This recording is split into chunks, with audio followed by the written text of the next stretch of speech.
अखण्डमण्डलकारं व्याप्तं येन चराचरं तत्पदं दर्शितं येन তস্मै শ্রী গুরবে নমঃ। ঠাকুর, মা ও স্বামীজির চরণে শতকোটি প্রণাম। আজ বৃহস্পতিবার, আশ্বিন কৃষ্ণা ষষ্ঠী, 29 অক্টোবর 1885 খ্রিস্টাব্দ। বেলা 10টা। ঠাকুর পীড়িত। কলিকাতার অন্তর্গত শ্যামপুকুরে ঠাকুর রহিয়াছেন। ডাক্তার তাহাকে চিকিৎসা করিতেছেন। ডাক্তারের বাড়ি শাঁখারিটোলাতে। ডাক্তারের সঙ্গে এখানে ঠাকুর শ্রী রামকৃষ্ণের একটি সেবক কথা কহিতেছেন। ঠাকুর রোজ রোজ কেমন থাকেন সেই সংবাদ লইয়া তাহাকে প্রত্যহ আসিতে হয়। ডাক্তার বললেন, দেখো, বিহারীর এক কথা বলে গোয়েত স্পিরিট বেরিয়ে গেল, অর্থাৎ সূক্ষ্ম শরীর বেরিয়ে গেল, আবার গোয়েট তাই দেখছে। কি আশ্চর্য কথা!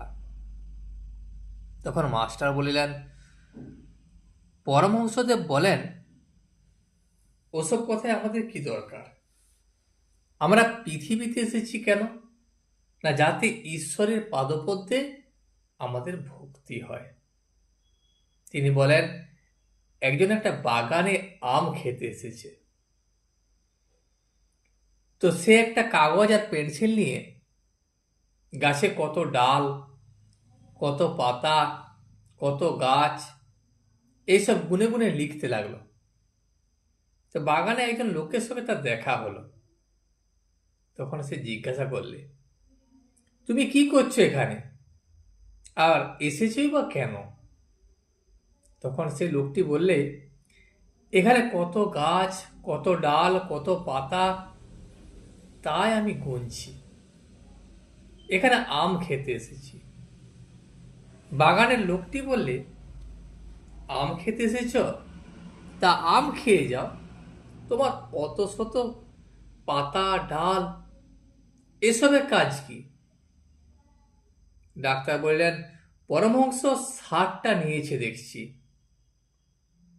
অতঃপর ডাক্তার তাঁর হোমিওপ্যাথিক হাসপাতাল সম্বন্ধে অনেক গল্প করিতে লাগিলেন। কত রোগী রোজ আসে, তাদের ফর্দ দেখালেন। বললেন, ডাক্তার সালজার এবং অন্যান্য অনেকে তাহাকে প্রথমে নিরুৎসাহ করিয়াছিলেন। তাহারা অনেক মাসিক পত্রিকায় তাহার বিরুদ্ধে লিখিতেন। এইসব গল্প ডাক্তার বলিতেছিলেন। তারপর ডাক্তার গাড়িতে উঠিলেন এবং ডাক্তারের সঙ্গে সঙ্গে মাস্টারও গাড়িতে উঠিলেন। ডাক্তার নানা রোগী দেখিয়া বেড়াইতে লাগিলেন। প্রথমে চোরবাগান, তারপর মাথা ঘষার গলি, তারপর পাথুরিয়া ঘাট। সব রোগী দেখা হইলে তারপর ঠাকুর শ্রী রামকৃষ্ণকে দেখিতে যাইবেন।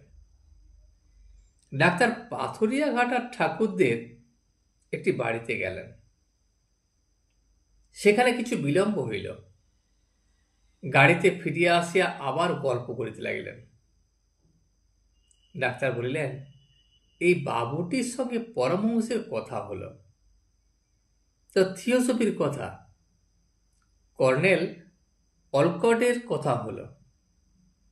পরমহংস ওই বাবুটির উপর খুব চটা। কেন জানো?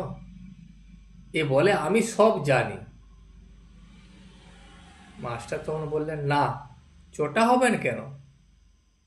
তবে শুনেছি একবার দেখা হয়েছিল, তা পরমহংসদেব ঈশ্বরের কথা বলছিলেন। তখন ইনি বলছিলেন, বটে যে, হ্যাঁ, ও সব আমি জানি। ডাক্তার বললেন, এ বাবুটি সায়েন্স অ্যাসোসিয়েশনে 32,500 টাকা নিয়েছেন, দান করেছেন। তারপর গাড়ি চলিতে লাগিল। বড়বাজার হইয়া ফিরিতেছে। ডাক্তার ঠাকুরের সেবা সম্বন্ধে কথা কহিতে লাগিলেন। ডাক্তার বললেন, তোমাদের কি ইচ্ছা একে দক্ষিণেশ্বরে পাঠানো? মাস্টার বললেন, না, তাতে ভক্তদের বড় অসুবিধা। কলকাতায় থাকলে সর্বদা যাওয়া আসা যায়, দেখতে পারা যায়। তখন ডাক্তার বললেন, এতে তো অনেক খরচ। মাস্টার তখন বললেন, ভক্তদের সেজন্য কোনো কষ্ট নয়, তারা যাতে সেবা করতে পারেন এই চেষ্টা করছেন। খরচ তো এখানেও আছে, সেখানেও আছে। সেখানে গেলে সর্বদা দেখতে পাবেন না, এই ভাবনা। তারপর ডাক্তার ও মাস্টার শ্যামপুকুরে আসা একটি দ্বিতল গৃহে উপস্থিত হইলেন। সেই গৃহের বাইরের উপরে বারান্দাওয়ালা দুটি ঘর আছে, একটি পূর্ব পশ্চিমে ও অপরটি উত্তর দক্ষিণে, দীর্ঘ। তখন প্রথম ঘরটিতে গিয়া দেখেন ঠাকুর শ্রী রামকৃষ্ণ সেখানে বসিয়া আছেন। ঠাকুর সহাস্য, কাছে ডাক্তার ভাদুড়ি ও অনেকগুলি ভক্ত আছেন। ডাক্তার হাত দেখিলেন ও পীড়ার অবস্থা সমস্ত অবগত হইলেন। ক্রমে ঈশ্বর সম্বন্ধীয় কথা হইতে লাগিল। ভাদুড়ি বলিল, কথাটা কি জানো? সব স্বপ্নবৎ।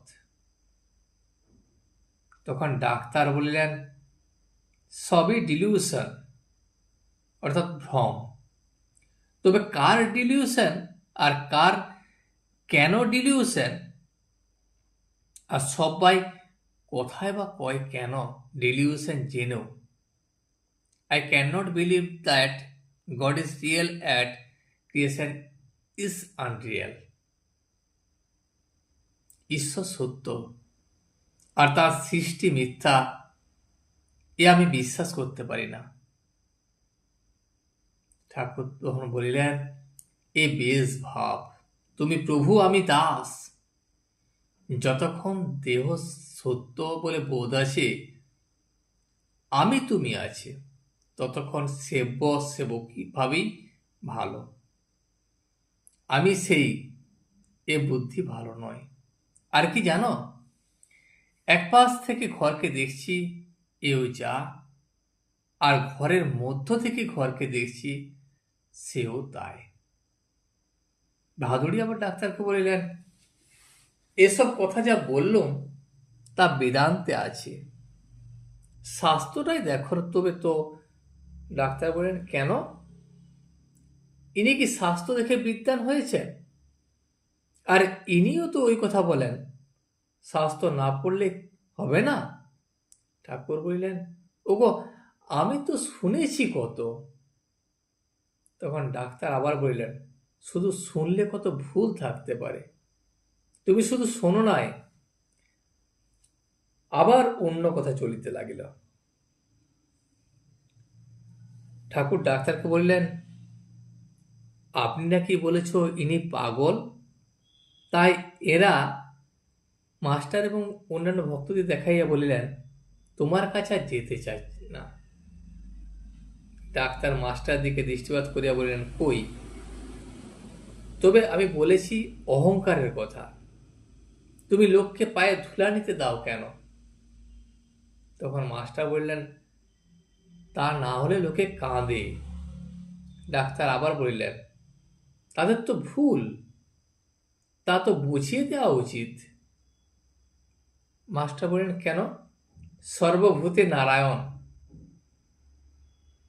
ডাক্তার আবার বলিলেন, তাতে আমার আপত্তি নাই, সবাইকে করো। মাস্টার বললেন, কোনো কোনো মানুষে বেশি প্রকাশ, যেমন জল সব জায়গায় আছে, কিন্তু পুকুরে, নদীতে, সমুদ্রে বেশি প্রকাশ। আপনি ফ্যারাডেকে যতটা মানবেন, নতুন ব্যাচেলর অফ সায়েন্স কে কি তত মানবেন? ডাক্তার বললেন, তাতে আমি রাজি আছি, তবে গড কেন বলো? মাস্টার বললেন, আমরা পরস্পর নমস্কার করি কেন? সকলের হৃদয়ের মধ্যে নারায়ণ আছেন, আপনি ওসব বিষয় বেশি দেখেন নাই, ভাবেন নাই। ঠাকুর তখন ডাক্তারকে বললেন, কোনো কোনো জিনিসে বেশি প্রকাশ হয়। আপনাকে তো বলেছি, সূর্যের রশ্মি মাটিতে একরকম পড়ে, আর গাছে একরকম পড়ে, আবার আরশিতে আর একরকম। আরশিতে কিছু বেশি প্রকাশ। এই দেখো না, প্রহ্লাদ আর এরা কি সমান? প্রহ্লাদের মন প্রাণ সব তাতে সমর্পণ হয়েছিল। ডাক্তার চুপ করিয়া রহিলেন। সকলে চুপ করিয়া আছেন। ঠাকুর ডাক্তারকে আবার বললেন, দেখো, তোমার এখানের উপর টান আছে। তুমি আমাকে বলেছ তোমায় ভালোবাসি। ডাক্তার বললেন, তুমি চাইল্ড অফ নেচার, তাইও তো বলি। লোকে পায়ে হাত দিয়ে নমস্কার করে, এতে আমার কষ্ট হয়। মনে করি এমন ভালো লোকটাকে খারাপ করে দিচ্ছে। কেশব সেনকে তার চেলারাও এরকম করেছিল। তোমায় বলি শোনো। ঠাকুর তখন বললেন, তোমার কথা কি শুনবো? তুমি লোভী, কামী, অহংকারী। ভাদুড়ি তখন ডাক্তারকে বললেন, অর্থাৎ তোমার জীবত্ব আছে, জীবের ধর্মই ওই। টাকা কড়ি মান সম্ভ্রমেতে লোভ, কাম, অহংকার সকল জীবেরই এই ধর্ম। ডাক্তার আবার বললেন, তা বলো তো, তোমার গলার অসুখটি কেবল দেখে যাব, অন্য কোনো কোথায় কাজ নাই। তর্ক করতে হয় তো সব ঠিকঠাক বলব। তখন সকলে চুপ করিয়া রহিলেন। কিয়ৎক্ষণ পরে ঠাকুর আবার ভাদুড়ির সহিত কথা কহিতেছেন। ঠাকুর বললেন, কি জানো, ইনি এখন নেতি নেতি করে অনুলোমে যাচ্ছে। ঈশ্বর জীব নয়, জগৎ নয়, সৃষ্টি ছাড়া তিনি, এইসব বিচার ইনি করছেন। যখন বিলমে আসবে তখন সব মানবে।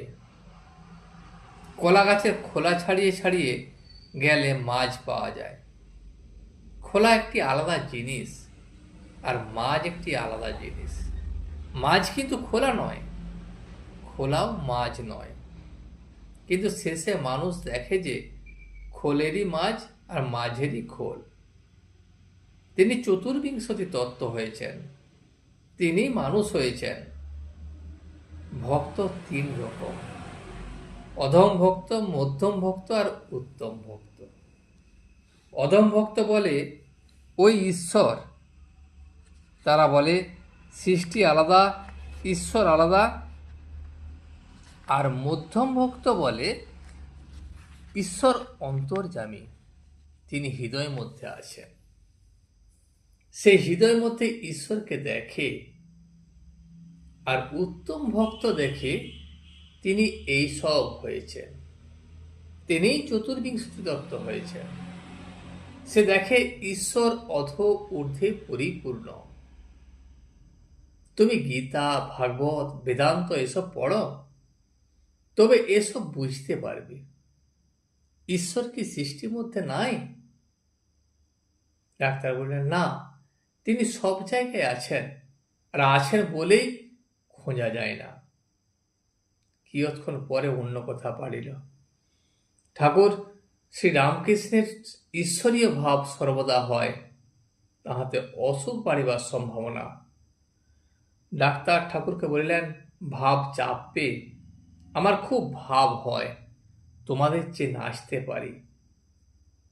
ছোট নরায়ণ হাসিয়া বলিল, ভাব যদি আরেকটু বাড়ে তখন কি করবেন? ডাক্তার বললেন, কন্ট্রোলিং পাওয়ারে বাড়বে। ঠাকুর ও মাস্টার বলিলেন, সে আপনি বলছো।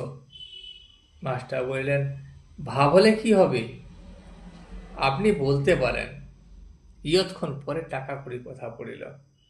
ঠাকুর ডাক্তারকে বললেন, আমার তাতে ইচ্ছা নাই, তা তো জানো। কি ঢং নয়। ডাক্তার আবার বলিলেন, আমারই তাতে ইচ্ছা নাই, তা আবার তুমি। বাক্স খোল, টাকা পড়ে থাকে। ঠাকুর বললেন, যদু মল্লিকও ওই রকম অন্যমনস্ক। যখন খেতে বসে এত অন্যমনস্ক যে যা তা ব্যঞ্জন ভালো মন্দ খেয়ে যাচ্ছে। হয়তো কেউ বললে ওটা খেও না, ওটা খারাপ হয়েছে, তখন বলে এই ব্যঞ্জনটা খারাপ। হ্যাঁ, সত্যই তো। এ ঠাকুর কি ইঙ্গিতে বলিতেছেন, ঈশ্বর চিন্তা করে অন্যমনস্ক আর বিষয় চিন্তা করে অন্যমনস্ক, তার অনেক প্রভেদ। আবার ভক্তদিগের দিকে দৃষ্টিপাত করিয়া ঠাকুর বললেন, শ্রীরামকৃষ্ণ ডাক্তারকে দেখাইয়া সহাস্য বলিতেছেন, দেখো, সিদ্ধ হলে জিনিস নরম হয়। ইনি খুব শক্ত ছিলেন, এখন ভিতর থেকে একটু নরম হচ্ছেন। তখন ডাক্তার বললেন, সিদ্ধ হলে উপর থেকেই নরম হয়, কিন্তু আমার আর এ যাত্রায় তা হলো না। ডাক্তার বিদায় লইবেন, আবার ঠাকুরের সহিত কথা কহিতেছেন।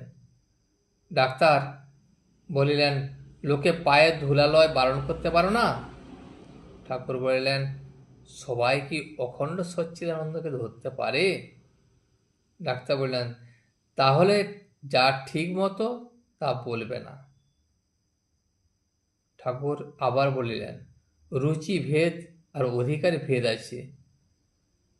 ডাক্তার বললেন, সে আবার কি? ঠাকুর বললেন, রুচিভেদ কীরকম জানো? কেউ মাছের ঝোলটা খায়, আবার কেউ মাছটা খায়, কেউ ভাজা খায়, কেউ মাছের অম্বল খায়, কেউ মাছের পোলাও কালিয়া। আর অধিকারী ভেদ। আমি বলি, আগে কলা গাছকে বেঁধতে শেখো, তারপর সলতে, তারপর পাখি উড়ে যাচ্ছে তাকে বেঁধো। আজ এই পর্যন্তই। ভিডিওটি শেষ পর্যন্ত দেখার জন্য আপনাকে অসংখ্য ধন্যবাদ। ভিডিওটি যদি আপনার ভালো লেগে থাকে তাহলে একটা লাইক, কমেন্ট এবং বন্ধুর সাথে শেয়ার করে দেবেন। সাবস্ক্রাইব করে পাশে থাকা বেল আইকনটি বাজিয়ে দেবেন, যাতে আপনাদের নতুন ভিডিওগুলি সর্বপ্রথম আপনার কাছে পৌঁছে যায়। জয় শ্রী রামকৃষ্ণ, জয় শ্রী রামকৃষ্ণ, জয় শ্রী রামকৃষ্ণ।